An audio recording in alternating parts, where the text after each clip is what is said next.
Mana navbatdagi pechkamizni Istiqlol mahallasiga qaysi ko'cha, qaysi uy dedingiz? Sadovoy ko'chaga mana shu akamizning uylariga qo'yib berdik. Mana akamizga, Umid akamizga qo'yib berdik. Nasib bo'lsa mana hozir akaga tayyor bo'ldi pechkalari, endi yoqib berish jarayoni. Mana yonishi. Mana ovozi. Mana bu ligrovka ko'kalar. Mana buni tushunmaganlar bo'lsa nima ekan deb so'ramanglar. Mana ligrovkasi bu. Balandpast qilasiz, alohida ichida ligrovka qilasiz. Ha, yonishi. Mana bu orqa taraf ko'rinishi. Hozir bu tutun chiqayotgani, kraskasi kuyib 10 minut 15 minut tutun chiqib oladi. Mana pechka.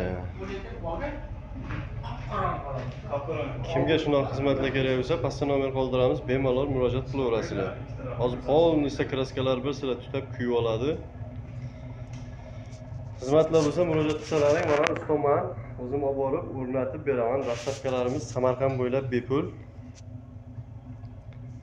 Pechka yoqsa xullas, keyin pulni beraverasizlar.